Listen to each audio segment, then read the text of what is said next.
Live from Orlando, Florida, you're now listening to the OZone Podcast, the voice of Orlando Magic fans. Join us every week for a unique fan perspective on all of the latest Magic news and updates. The show starts now. What's up, Magic fans? Welcome back to another episode of the OZone Podcast, brought to you by DraftKings and part of the Basketball Podcast Network. We're your hosts, Al, myself, Anthony. Today is Friday, February 18th, and we're jumping right into All-Star Weekend. What's up, Al? What's going on, man? What's up, Al? Hey, listen, I heard that you recently went to a Magic game and you took your mother-in-law. How was that? Yeah. So she's in town with us, and I'm like, you know what? You've never been to a sporting event. Let's take you to a Magic game. That's got to be your first experience. Here I am thinking we're going to, have a great game against the Hawks. We just came back from the West Coast, got spanked out there. Unfortunately, it wasn't the best game to take her to because we lost by 30 or whatever it was. But like I tweeted, if you haven't seen the tweets, it was amazing because I kept asking, like, so what do you think? How's your experience going? And one of my favorite line about Mo Bamba was, I don't like number 5. He's just long. Like, he has such long arms, but he doesn't use them. And I just started laughing because I'm like, really? Like, out of all things, you got 10 players playing, whatever amount of players were on the court the whole night. And that's what she notices. That was funny.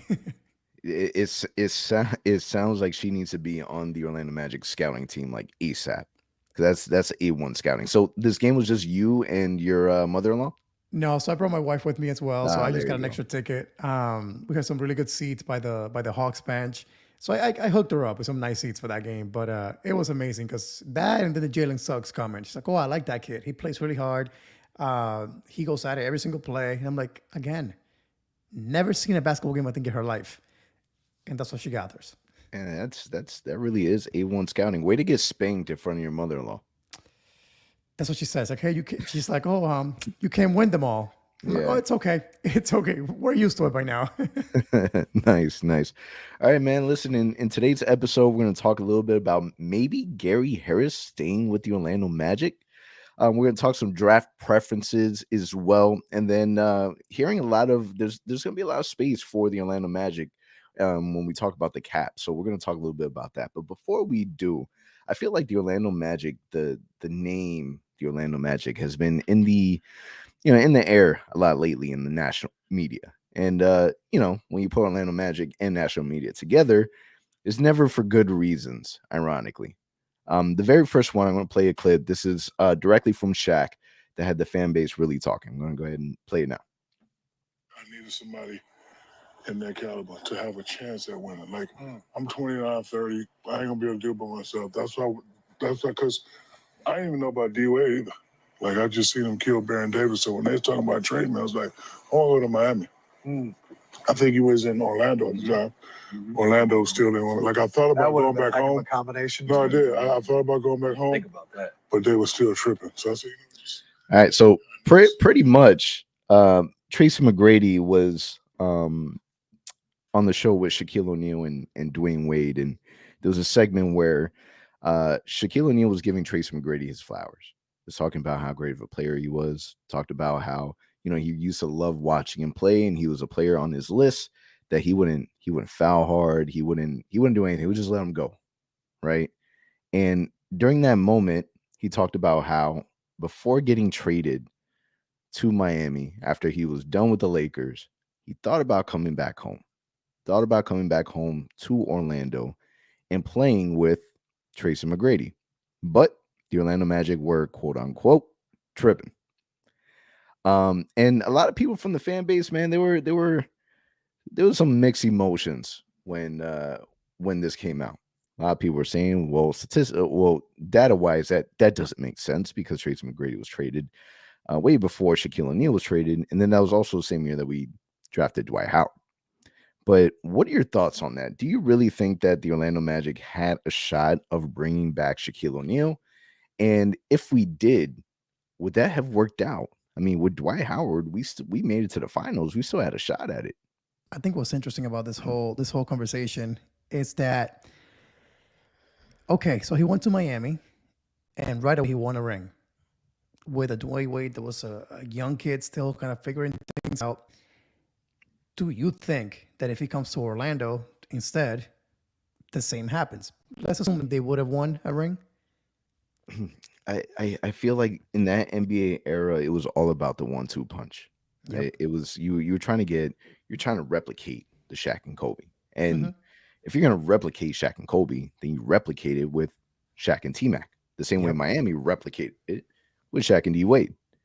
Now, Miami only had what, a solid 2 years with Shaquille O'Neal before he was out of there. A lot of Hmm. that had to do with the relationship with Pat Riley and whatnot. But the reason why, or what I believe, or what I took from it when he said that the Orlando Magic were tripping, because you can take that as, the relationship still wasn't good with Shaquille O'Neal and the Magic organization. You can take it that way. But I also took it as, it was a time frame where we ended up, hiring or promoting John Weisrod to be the general manager. If you remember that name, that's a guy that was the hockey player that they decided to give basketball decisions to. And there was a feud, a public feud between John Weisrod and Tracy McGrady. They were now on the same page, and that was ultimately the reason why Tracy McGrady wanted out of there, which would be the same year that we ended up drafting Dwight Howard. So Tracy McGrady gets traded June, and then Shaquille O'Neal gets traded July, and then a couple days prior to Tracy McGrady getting traded, it's when we drafted Dwight Howard. I'm okay with the outcome. I think that it would have been a crazy, crazy story, bringing Shaquille O'Neal back to Orlando. This time, not playing with Penny, but playing with Tracy McGrady, who wears number 1 because of Penny. And I think that if somehow, some way, we were able to get that full circle moment, you're looking at a different way that the Orlando Magic is viewed. I think that that small moment that was gifted to the Miami Heat, could have happened right here in Orlando. I posted, I had tweeted this a couple of days ago, that the Orlando Magic in a different universe, they are a completely different franchise. We got 5 banners, we got respect across the league. Like, people are treating the Orlando differently. They're viewing the Orlando Magic differently. And I think that there's just so many woulda, coulda, shouldas with this franchise, that literally we have so many different opportunities that, for whatever reason it may be, whether you blame it on front office decisions, whether you blame it on ownership, just every chance that we come close to, it slowly like slips away from our fingers. It's like it's a crazy battle of tug of war, and you're trying so hard to hold on to that opportunity. It keeps slipping away. It just happens time after time after time, and it's hard. Like, for anyone that's listening to this podcast, where we talk about the Orlando Magic, we somehow find a way to come up with topics every single week for the Orlando Magic. If you're listening, that means you're one of the true ones. You're one of the ones that really, like, passionately love this team. And I feel like we're in the right direction. But for those that are still holding on, man, you guys have been through rough times, and just know that we're there with you, man, because it's not easy. But it's funny you mentioned that, because I think we did something like a what if segment a few months back. Yep. I mean, think about this. So I can think of 4 scenarios very, very quickly that could have transformed this franchise. And we could be talking about maybe one, if not multiple rings in any of the scenarios. So, of course, Shaq and Penny, what if they stay together? You could easily see at least one ring there. Maybe not. Maybe Shaq still left. But what if you get Tim Duncan to come to Orlando and team up with Grant Hill and TMac? At least one ring. If not, Tim Duncan was good enough at the time to carry this team, possibly, get together with a different superstar and get that ring. Now we find out about Shaq. So what if Shaq had come back to Orlando with T-Mac? That's possibly at least one ring right there. Or let's say none of that happened, but then Dwight's indecision, or this little thing that happened to him where he chose to leave Orlando in the prime of his career while making it to the finals, while being a top player in the league, doesn't happen. He actually continues his career in Orlando. Can he get at least one ring? Maybe. So we're talking about 4 rings at the very least in a matter of 15 years that we could have had. But I mean, Had it even things. it and it gets worse. It continues, because in that same TNT segment, Dwayne Wade is putting his 2 cents in and talking about how, it was known that if Miami didn't take him, he was getting drafted by Orlando. That was happening. So again, you keep talking about the different ifs, maybes. One pick away from drafting this player, one loss away from being here. There's just so many different. The Magic are on like the brink. All we need, and we can say that, man, we just need a little luck. We've been lucky before. It's been a while since we've been lucky, but we've been lucky before. We just need to find that it. Once we get that it, whatever that it is, we're gonna be all right. I think that what makes this different than before is that no matter what your view and your perspective is, we finally have a front office that kind of, I don't want to necessarily say ignores the ownership, the CEO ish of Alex Martins, but they run their own show. And I think that that's primarily what I see, the difference for the team now and the future. Before we move on, two more things. So, what about Devin Booker wanting to come to Orlando, begging them to draft him? Instead, we went with Mario. But things like that is hard because I can't remember the draft pick of Devin Booker on the top of my head, but I Yeah, believe he was what, 15? Around in the there. teens for In the sure. teens.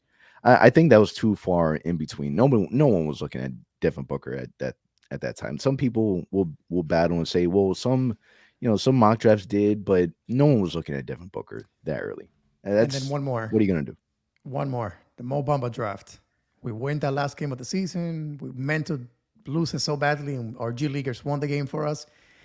And that ended up being Mo Bamba instead of being possibly Luca or Trey Young. Again, the story just keeps repeating itself. I mean, yeah, It's it's getting better though. rough. It's It's getting rough. It's better getting though. it's getting better. But and this is kind of how I convince myself and I trick myself that everything happens for a reason, that cliche.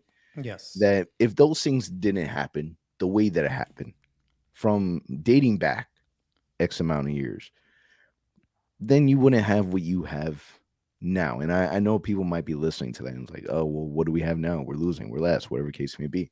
But I do see the start of something, something pure in a sense. Mhm. Like I really like the core that we have and what's being built from Wendell Carter to Jalen Suggs to Franz Wagner to just the direction. Like I feel for a very, very long time, there wasn't a direction. I'm not even talking about like, this front office. I'm talking about this long overdue of a rebuild that we have. And I'm not going to ignore the 2 years that we've had. Like, great, we made it to the playoffs for 2 years, but it was a long rebuild before that. It's a long Mhm. rebuild after that. We had that small little glimpse of first round exits. That's it. So It's getting I like the direction that we're going, and I think that it's going to eventually pay off, and we're going to look back, and it's going to be that much sweeter. Hopefully, it gets us to where we want to go. Hopefully, it's something that the Orlando Magic are there for a long period of time. Let's hope so. If not, 2030 is around the corner. Yeah. So now the next one. All right. So we talked a little bit about Shaq.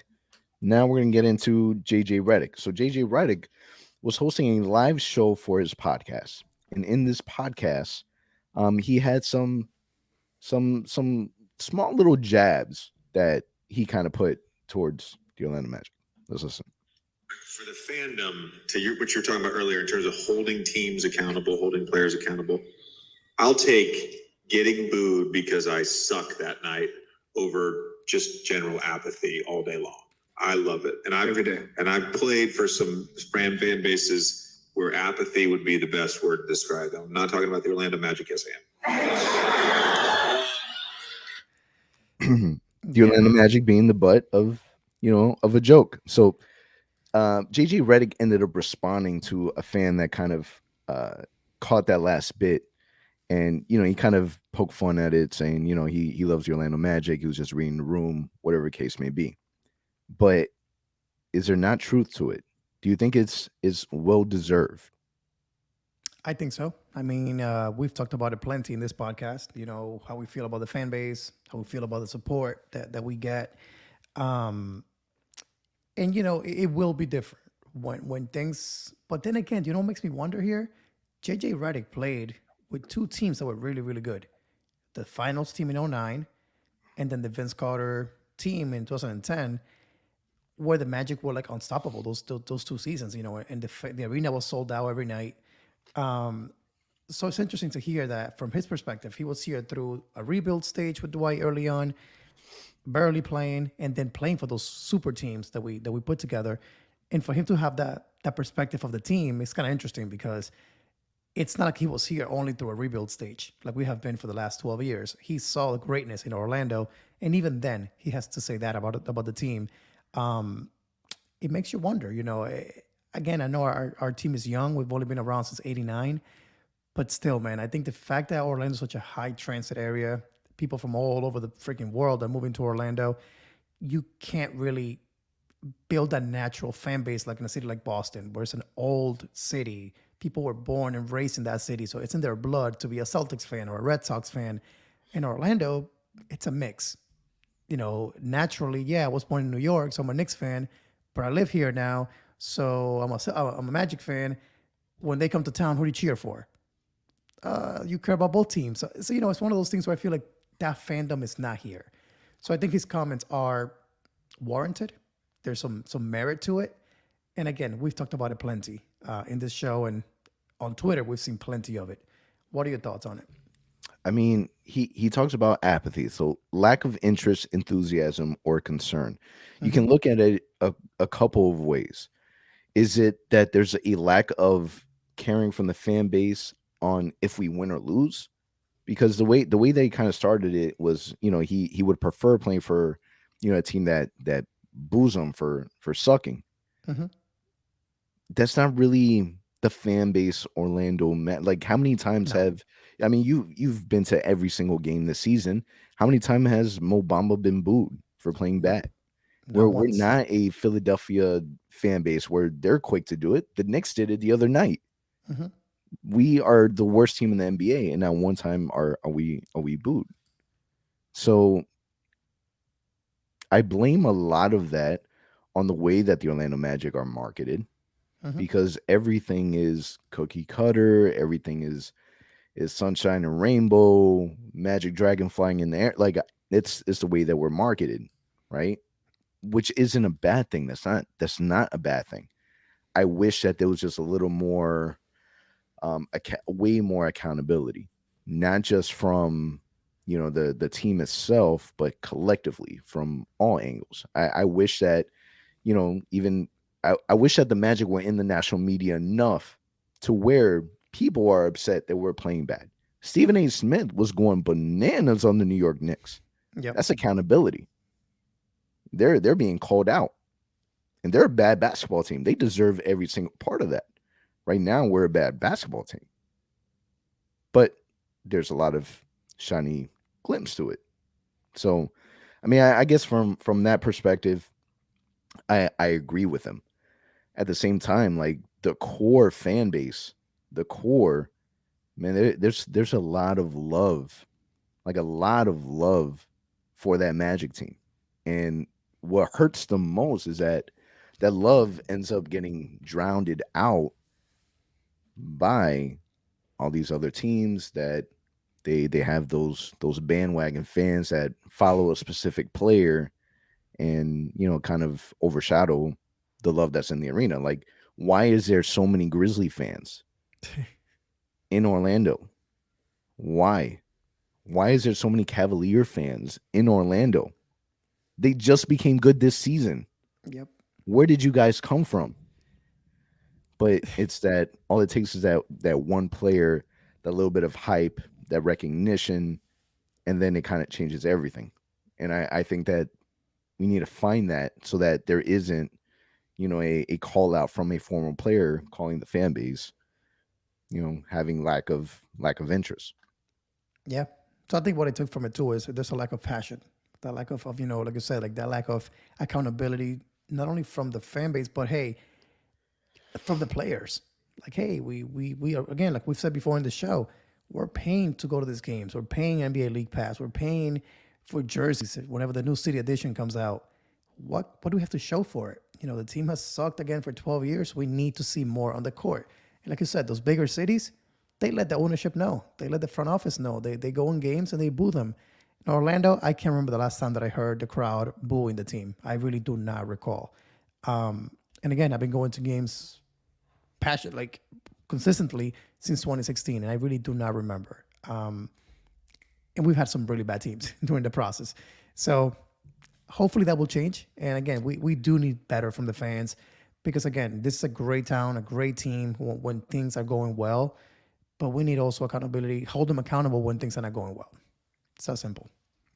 And things are still not going well. So since our last episode, we lost our last four against Utah, Phoenix, Denver, Atlanta. And now we're jumping into All-Star weekend, a well-needed All-Star weekend. I think our guys definitely need a rest. And it's going to be fun to be able to see Cole Anthony out there, Suggs and Franz representing the Orlando Magic. I have high hopes for Cole Anthony. Dan Savage just recently reported that we may be seeing a little Greg Anthony in the slam dunk contest. Cole Anthony's dad. Cole Anthony was quoted that he wants to keep the name alive. So how cool do you think that moment would be, being able to have Cole Anthony bring Greg Anthony out at some fashion to help out with the slam dunk contest? I think it'll be awesome because, I mean, the dunk contest has become, it's equally as important to do a really great dunk as it is a theatrics behind it, or before the dunk, what happens, the show that you put on, that creates that energy in the crowd, right? So I think with his dad being there, whichever way he's going to be involved, it's going to add to that drama, to the fact that he's paying respect to his dad. Hey, does he wear, Greg Anthony's jersey while he's doing that dunk? So, I think so. All those things add up. And I think, why I think Cole Anthony has a really good chance of winning? Because of his personality. He's such a great showman. I think he's going to own the arena because of the way that he is, the way he may react after a big dunk. So I think all those little things will give him extra points. And don't forget, we talked about it a few weeks ago. He's the shortest guy in the contest. Those guys usually do pretty well. Think of like Nate Robinson and those guys in the past. So I really hope that he puts on a show and he makes Orlando proud. And I would love to say, hey, AG, you tried 3 years. Here's little Cole Anthony, first try. All right, so this is my hope. I pray that Cole Anthony doesn't do anything cringy. What I mean by that is Aaron Gordon has done some cringy stuff in the slam dunk contest. From him undressing out of his, suit, bow tie that he was wearing, coming out with a cane and the hat. Like, I hope it's none of that. I hope there's no drone involved. I hope it's not like Victor Oladipo where he comes down singing. Like, I just hope that there's nothing cringy. If there's one thing that I really hate or hated about the slam dunk contest, is how they kind of force the players to kind of be, I don't want to necessarily call it creative, like the like before the slam dunk contest. Yep. I don't want any of that. I'm hoping that it's you're coming out here to put on a show, and that's the primary focus. Yeah, that's why I always think of the 2000 dunk contest with Vince and TMac and those guys. They were just coming in, getting the ball, throwing down a dunk. They were not missing many. Like, it was just a show, and I think that's what, to this day, to me, that's one of the most memorable dunk contests, because these guys, all of them, put on a show, and especially TMac, Vince, Steve Francis. Like, it was just, I hope that's kind of what we get. Just get in there, grab the ball, do a dunk. Yeah, and if Cole Anthony is going to wear a Greg Anthony jersey, I'm hoping that it's a UNLV jersey and not a Knicks jersey. That's what I'm hoping for. Yeah, that would be if it was legal to gamble in Florida, that would be one of the things I would put some money on. Now the Orlando Magic also, there was a report that came out recently that said that it seems like the Magic will not buy out Gary Harris, but just recently was it Mark Stein? Mark Stein, and we also had a little bit from Keith Smith as well. Yes. So Mark Stein had reported that, there isn't really a push from the Gary Harris camp looking for a buyout for Gary Harris, and that he wouldn't be surprised that Gary Harris, ends up finishing the season with the Orlando Magic. What are your thoughts on that? Because right after the trade deadline happened, Gary Harris' name was all over the buyout market. People were expecting for the Orlando Magic to buy out Gary Harris, and that isn't the case. So what do you think? What do you think is the plan with Gary Harris? I think again, like I said last episode, if he was to come out and say, "Hey, I would love to go out there and play for a contender," we would do our best to make that happen for him and make him happy. But I don't know, man. It seems like Orlando's one of those places where people are wanting to come in and they're loving it. They're loving the city as a whole, the weather, no taxes, all that good stuff. Again, Terrence Ross comes to mind right away. Like he's a guy that you can tell that if he gets traded, it is what it is. I think he would take it. But if it was by his choice, I think he wants to stay in Orlando. Gary Harris, we don't know. But I will tell you one thing. When we started hearing those names come out last week, Robin Lopez, Gary Harris, not only being mentioned, but at the top of the buyout market as one of the potential buyout candidates, we knew for a fact that wasn't coming out from our front office. Like those were just assumptions being made because the team sucks so bad, and those guys deserve to be playing a contender. Like Robin Lopez, we knew that he wasn't going to go anywhere. This guy is strictly signed with the Magic to be a vet, to sit on the bench, and to go to Disney. Like, why would he want to leave with 2 months left in the season? Like, that doesn't make any sense, unless he wanted to. So the fact that we're hearing this is not surprising to me. My question to you is, do you think this relates in any way to Gary Harris potentially staying in Orlando beyond just his 2 months left in the season and actually maybe re-signing in Orlando to play maybe the Terrence Ross role if we do trade Ross? Or what does it mean to you? I don't think that you can completely eliminate it. At the same time, it would make way more sense for Gary Harris to stay in Orlando this season, finish it off. You said we had 20 plus games left. Finish it off here in Orlando, have a really good ending to the season, because the way that Gary Harris is playing now, completely different than in the beginning of the season. In the beginning of the season, it really, in my opinion, really hurt his value.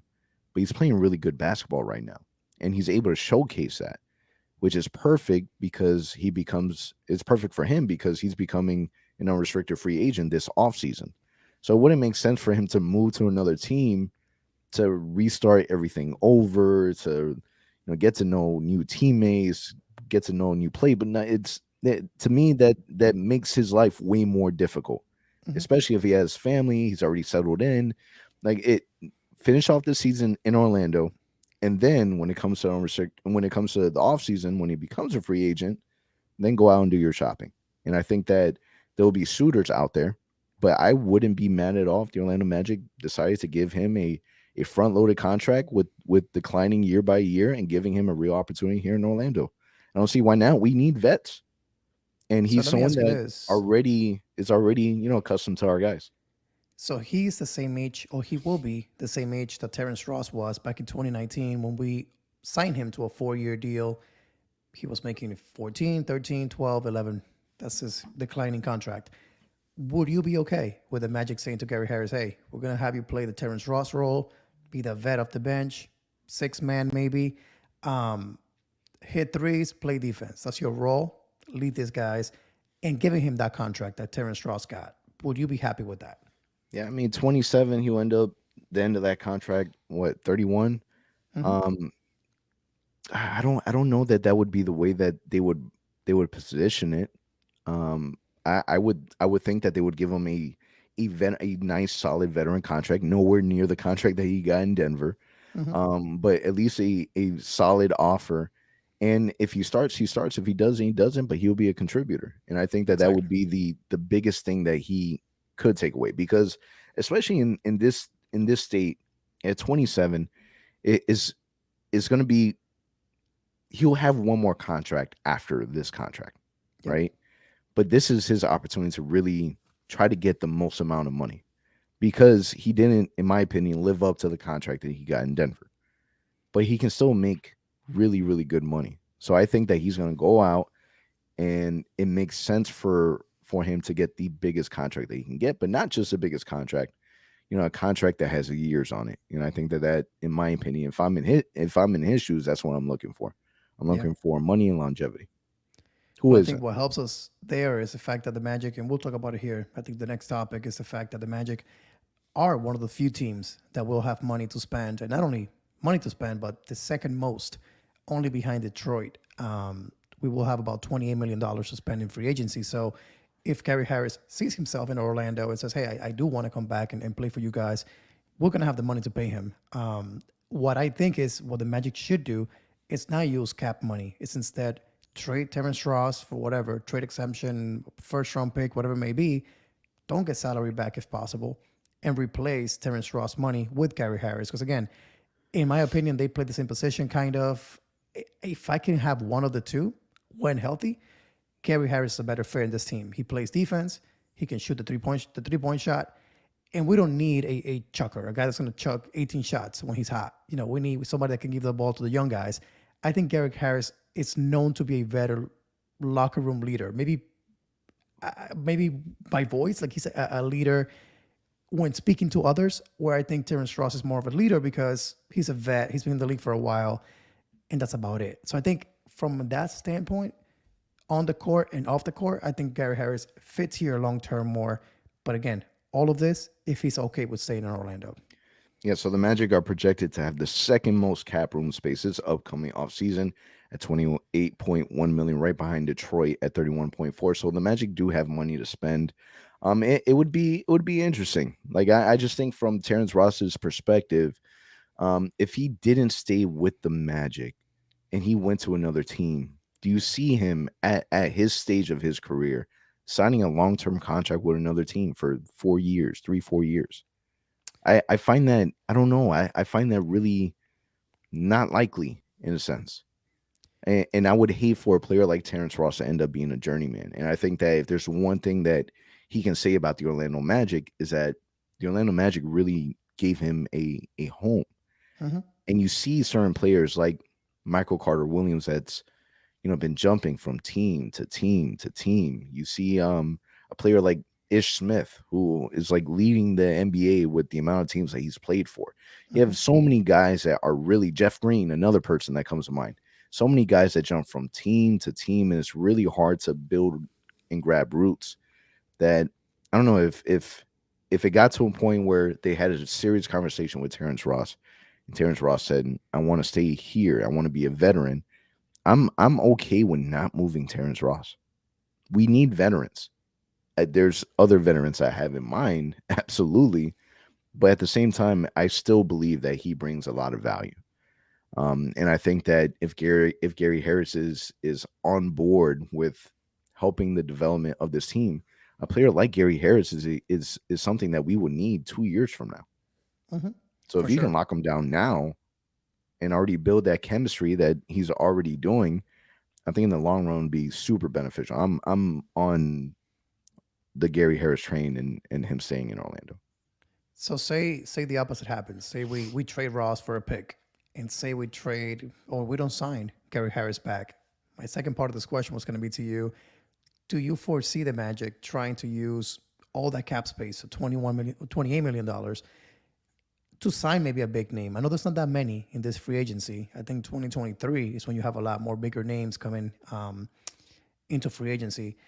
But could you foresee the Magic maybe getting into the mix of trying to get a big name this offseason, whether it is via trade or in free agency? I mean, I'm taking a look at the names, and there's not really, like, it's hard for me to look at the names and say, all right, that's a guy that we really have a great shot at. That's a guy that can really fit with our team and really take our team to the next level. I mean, you take a look at, like, I'm looking at the Cavaliers as a team that you kind of want to mimic what they're doing, because what they're doing worked. They have a player like Kevin Love, who's a veteran coming off the bench, that's really helping that team succeed, and they keep adding, and they're playing really good basketball. They ended up bringing Rajon Rondo to that team, and another strong veteran. I saw it was a post on social media where they were talking about Darius Garland, saying that one of the biggest impacts that he saw from Rajon Rondo is that one day on the bus, Rajon Rondo, one of his first interactions with Rajon told him, come to the back of the bus with me. We're going to sit down. We're going to watch some highlights on your tape. What vet is doing that right now with the Orlando Magic? Who is doing that? Maybe they are, but who is really giving that impact? So when I'm taking a look at free agents, That's really what I'm focusing on. Who could be that? We talked recently on the Close Up Magic podcast with Steven about, veteran, having that veteran is really, really important. But who do we have? You and I, we talked about getting a Vince Carter type player to be a locker room guy, someone that can really help the young guys. And I think that Rajon Rondo, maybe that is something that you look at. I know that we have a massive amount of guards, but shoot, if that worked for Cleveland, why wouldn't you want that for your team? True. Do the True. exact same thing. This is someone that is clearly a-okay with not playing as much, taking a step back. Guy wants to be a coach in the future. Why not give him that opportunity? But I see names like Bradley Beal. He has a player option. He's not going to give up that money. I see players like Zach LaVine's going to be an unrestricted free agent. Why would he leave Chicago? They're the number one team in the NBA right now, and they're not healthy. I see other names like I'm just throwing Tristan Thompson, Serge Ibaka. Yeah, Like no, I mean, these aren't names that PJ Tuck like. These aren't names that I see and say, wow, these guys are going to really make a difference with these young guys. yeah, no. So I was gonna say I'm looking at the same list as you are, and there's not really any like guys that fit our timeline. Of course, if you can get a guy like Bradley Beal, of course, that'll be a deal. That'll be amazing. But again, I would think he would want to go to a contender, a team that's ready to win. I don't think that's us. But if you can make that happen, that would be ridiculously amazing for the Magic and the fan base.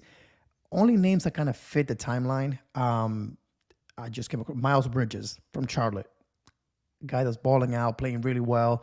Do you throw a ton of money at him and bring him to Orlando?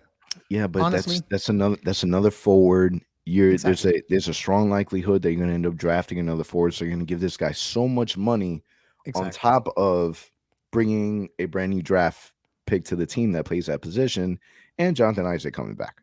Yep. The only other one that I see on the list that fits our timeline is Colin Sexton from the Cavs, coming off an injury, hitting free agency. Do the Cavs want him back? We don't know, but he's the only other guy that's kind of young that will demand some money that we're going to have. Other than that, it's a bunch of old guys that are good vets, but they're not going to really fit in Orlando. I think those guys are going to want to win. So it's not the best year to have money, unfortunately. So you got to be smart with it. And I think our front office definitely will be. So I don't think we see a big name. I think we might see a 1-year contract, maybe to Gary Harris, 18 million, something like that, to keep that flexibility for years to come. Yeah, and I think that that's what makes me want to keep Gary Harris so much more. It's because I really don't like any of the names. Like none of those names jump out of the page for me. Not for this team and not for the players that we have. And not only that, but again, if it's our timeline, he already knows our team. He knows the young guys that we have in the locker room. So it makes sense. Yep. All right. So moving forward. So according to Chad Ford, the Magic preference is Jabari Smith if they get the number one pick. What are your thoughts on that? Is Jabari Smith the guy? And do you believe that that's really the Magic's preference? So it's funny. So Chad Ford said that, and then how do you say his name? Sam Vecini from The Something like Athletic. He also came out in the afternoon today with another mock draft, and he also has him going to the Magic, Jabari Smith. So it's kind of funny how we have the name that one name being a common name amongst the Magic. It's way too early for it. I think we got to wait until March Madness is over and all that good stuff. That's when some names really jump up based on how they perform in March Madness. But I will tell you, if we draft him, I'm not going to be upset. Jabari Smith is known to be a great defender, which we know our front office loves. And he's known to be probably one of the best shooters amongst the top 3 or 4 prospects in this draft. So if you're getting yourself the best defender and the best shooter in one pick, that's not a bad deal right there. But I will also say there are about 4 names now that are becoming really, really popular in the draft. The top 3, we know them already. The top 3 forwards. But then Jaden Ivey is the other kid that's kind of coming up in the draft boards really, really quickly. Some people have him as high as 2 in the draft right now. So the good news for us is even if Markelle comes back or whatever happens in the second half of the season here after the break, and we win more games than we should, but we still end up top 4, we're going to get a solid player. So we're kind of going back to last year's draft in which it was like, man, as long as you get top 4, you're good. I think it's going to happen again this year. So from that perspective, I don't mind who we get 1 through 4, but if we do get Jabari Smith, I think that's a steal for us. I think that it's kind of like the word is getting around where this is it's Jabari's pick number one. If you get number one, that's the guy that you're drafting. I also think that it's kind of hard to really make that that decision, not necessarily that decision, but that notion before March Madness. I Mm-hmm. think March Madness is where you're going to really start to see where these guys fall. Taking a look at last year's draft, I feel like Cade was definitely that number one, but for the most part, it really fluctuated a lot. Mm-hmm. And I think that once we get closer to March Madness, we'll really start to see where these guys end up really falling. And in regards to the Magic's preference being number Jabari Smith, I think the Magic's preference is just getting the number one pick. Yes. That's everyone's preference. That's kind of like my issue with a lot of these reports is like, yeah, duh, man. Like, yes, that's the Magic. The Magic's preference is get the number one pick and get the number one guy. That is Exactly. 100% the Magic's preference. That's the Magic's preference. That's Detroit's preference. Houston, Oklahoma, Indiana, Sacramento. It's everybody's preference. Why is that news? Exactly. But let me ask you, if you were running the team and you got the number one pick, you got Chet out there, Paulo, Jaden Ivey, Jabari Smith. Knowing our roster, we're heavy in forwards, we're heavy in guards. Technically, we're heavy in centers too, because we got 2 centers that can play in Mo Bamba a little bit and Wendell Carter. So what do you do today? Talking today. What do I do if I have the number one pick? Yep. Yeah, I would go with Jabari. But I think that Okay. as much as I want the Orlando Magic to have the number one pick, I also like to see kind of what the direction is for the Orlando Magic. And I feel like if we get the number one pick, we're not really certain yet. You're just drafting the best guy, and the best guy is Exactly. Jabari. But let's say that the Magic draft 2. Now we get an understand of what direction they're looking at, because Paolo is completely different than Chet. Yep. Chet is completely different than Jaden Ivey. So if we have, let's say that we get the second pick, and you're right, I'm looking at NBA Draft.net right now, and they have Jaden Ivey as number 2. Yep. So with the number 2 pick, let's say that they decide we don't want to deal with, the weight of Chet Holmgren. We think that he's too skinny, or we don't want to deal with, Paolo's sweating issue. Jaden Ivey is going to be our guy. It's kind of like, all right. So if they're going with Jaden, in my opinion, in their mind, one, they're drafting best player available, because the Magic are in no position not to draft best player available. Mm-hmm. But then they really have to make a decision about Cole Anthony, about Jalen Suggs, about Markelle Fultz. That's right. And then something has to happen, because at that point, one, you have way too many guards, and 2, you're going to disgruntle a lot of your players. So now you have to make a decision. It's gonna be fun. I just think I wouldn't be surprised if towards the draft, if we do get 1 or 2, and like you said, the young guys are progressing, things are looking good. Do you consider trading that pick? I don't want us to get into that conversation right now, but just something to keep in mind, because like we've talked about it off the air quite a bit. We have a lot of young guys. We have a lot of picks coming up in the future. At some point, you got to say, hey, we got the first pick in the draft. We can pair it up with, I don't know, Mo Bamba, RJ Hampton, whatever it may be, and give us Bradley Beal. Give us whatever it may be, and let's see if we can take it. People would absolutely riot if the Orlando Magic finally get the number 1 pick and they end up trading it. People would riot, bro. There's no way. They're not even allowed to do that. It's just, man, I just got to wonder, though, like at some point, you have way too many guys, and you cannot make them all happy. Like you said, at some point, Fultz is going to be mad, or Suggs, or Cole Anthony, or J.I. if he comes back and he's playing well, and all of a sudden, you're not giving him more than 25, 30 minutes because you have to give minutes to the number 1 pick in the draft. So it's going to be interesting, because the issue that I'm seeing, which is a good problem, with Markelle and J.I. not playing right now, you're getting to develop all those other guys and get him a lot of reps. Again, Cole Anthony has grown tremendously this season. Jalen Suggs, he's not the same player that he used to be in October. He's playing much better. Franz, amazing all year. Wendell, my goodness, 14 and 10 for the season, playing even better this month. So all these guys are growing and getting better, which you want to see that. Add in that, hopefully a better Markelle, a better JI, and now a top pick in the draft on top of that, and a Chuma that's playing better, and a RJ Hampton that hopefully takes another step over the summer. Again, it's exciting, but like you said, where are the minutes coming from? Who do you bench? Who do you sit at that point? But I think that that's why this season is so important, that people can't just brush it under the rug. Yes, we're the last place team. Yes, we don't have Markelle or Jonathan Isaac, but the benefit of not having Markelle and Jonathan Isaac is that, let's be honest, with them, you know what you have. You've Mhm. seen enough of them, as hard as that may sound, you've seen enough of them to know what you have. This gives you the opportunity to be able to see the guys that are playing right now, see what you have with them, and then ultimately make a decision. Yep. Because it's getting to the point that you're right, we have too many guys. What are you going to do? And I think that, one, this weaponizes the Magic to be able to have enough in their arsenal to be able to make a move. But I think that this team could look really different. It could. And that's why, again, this offseason, this free agency, this draft class, it's gonna be fun. That's why this year I'm back to last season's mode, which is I don't mind if we win or lose anymore. Let's get it over with. We got 2 more months to go. But in reality, the focus has shifted into May, June, July, because that's when we're gonna see the transformation possibly of this team, depending on how free agency goes, how the draft goes. But nothing better than the fact of knowing that next year will be much better. And I think hopefully we'll rest from this whole lottery talks and tanking and all that crap, because I've had enough of it. Yeah. But it's like an annual tradition now. I feel like it's a holiday. It is.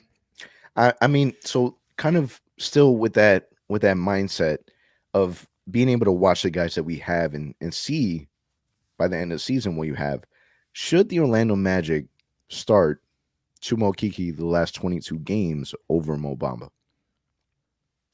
Should he? Yes. I think he's earned it.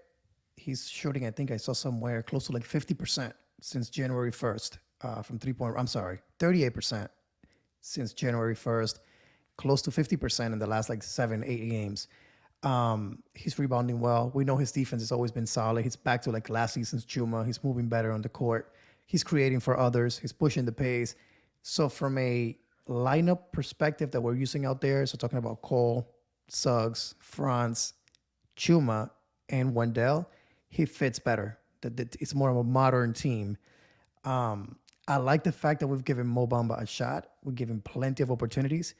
He's only averaging like 20 minutes a night the last week or 2 weeks. So he's not playing very much because he doesn't deserve to be out there, honestly, let's be honest. So I think we should shift that and give Chuma a chance to say, hey, you were starting last year before you got hurt. Let's give you a chance to end season and show us what you got with the starting lineup. But then we're not going to go there yet. But if GI comes back, it's a whole other issue. But let's assume GI won't, because I'm not counting on him. You should give Chuma a shot. Dude, I'm ready for the drama. Like, let's bring everybody back in so we can kind of see what Jamal Mosley does. Do you think Markelle Fultz ends up playing the first game after the All-Star game? Yes, I do. Do you really think that, all right, the conversation is being put in right now, Markelle, get ready. We're going to wait for this All-Star weekend to be completely done.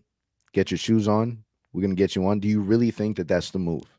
Because I feel like we have this conversation after everything. Is Markelle going to play before, Christmas? All right, he's now traveling with the team. Is he going to play after this road trip? Now there's a home stretch. And it keeps seeming like we keep, putting, getting our hopes up. So I think this needs to be it. We first heard that he joined the team in LA December 10th.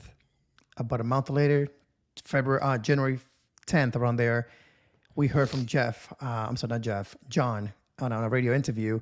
He's about 2 weeks away, maybe a little bit longer. Okay, that was now 5 weeks away, 5 weeks ago.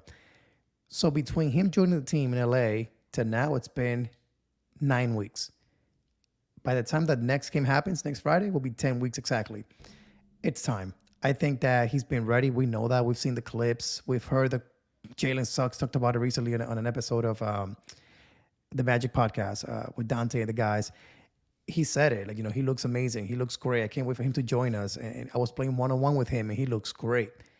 He's ready. Again, it's tanking involved. We really just making sure that he's 1,000%, maybe. But if I had to put money on this, I would think next Friday is the perfect day because it's after the All-Star break. You had 2 weeks off. The whole team got the rest. Let's kind of re-energize this team and start seeing what we look like the last 22 games of the season. I think that you might be right. I agree with you. I think you have a whole the Magic aren't going to play again till next week. You have ample amount of time if it's something that you are planning to do. If not, at this point, him and J.I., 22 games left, sit them both out. If you're not going to do it now, sit them both out. So we're recording next Thursday, right? Thursday night. We should have the injury report by that Thursday night. We'll know what's going to happen. I agree with you. If by that time you don't have Markelle yet, you don't have J.I. yet, they're still listed as out in that injury report.